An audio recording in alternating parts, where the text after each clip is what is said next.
Okay, whiteboard video. Should I get a personal loan to pay off credit card debt? I'm Doug Hoyes, a licensed insolvency trustee at Hoyes Michaelis & Associates. Are you struggling with credit card debt and wondering if getting a personal loan to pay off your debt is a good idea? In this video, I'll explain the pros and cons of getting a loan to pay off credit card debt, and I'll give you some additional options to help you get out of debt sooner. There is one obvious reason to get a debt consolidation loan to pay off a credit card. The interest rate may be lower. Let's say you owe money on a credit card and the interest rate is 20%. If your bank or credit union agrees to give you a loan where the interest rate is 10%, great. You use the proceeds from the loan to pay off your credit card and you just cut your interest rate in half. Even better if you keep your monthly payment the same. With the lower interest payments, more of your monthly payment goes to principal and you pay off your debt faster. Fantastic. Sounds great. What's the downside?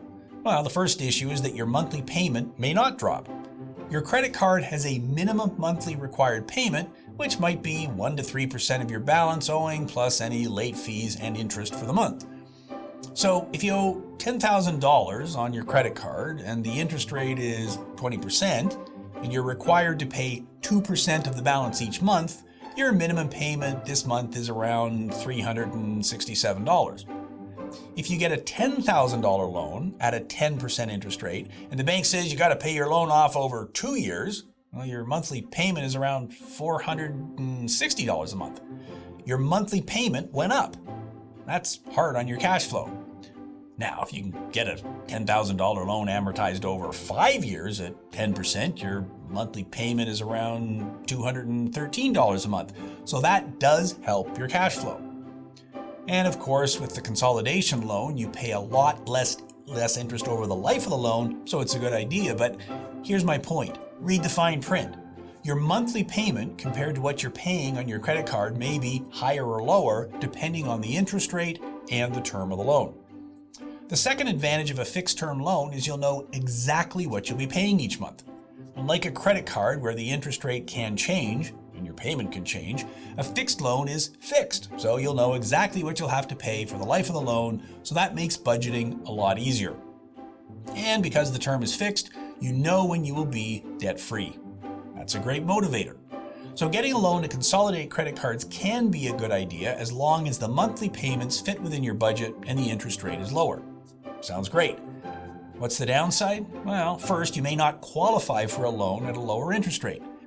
Your bank might be happy to have you pay 20% interest on your credit card, but they may not be as happy with you only paying 10% interest on a loan.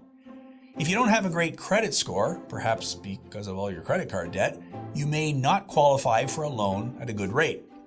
There's another issue. If you get the loan and pay off your credit card, but you don't cancel your credit card, and you then run the risk of racking up your credit card again, and now you owe on your loan and your credit card. That's not good. The bank may make you surrender your credit card, or perhaps they'll lower the authorized limit, which may be good for you. So here's my advice. If a personal loan seems like a good fit for you, consider your loan options. You could choose a term loan, installment loan, or a line of credit. If you own a home, you could apply for a loan secured by your home equity. A second mortgage or home equity line of credit usually has a lower interest rate than an unsecured loan. Balance transfer credit card deals may offer a low or 0% introductory interest rate, so they may be an option, but carefully review the introductory period's duration and any extra fees or penalties if you miss a payment. I don't recommend payday loans, high-interest bad credit installment loans, or car title loans to consolidate your debt because the costs are just too high. If you don't qualify or can't afford a personal loan, consider other debt solutions like a consumer proposal. I'll include a link to a video about these options in the notes below. To learn more, visit hoyes.com.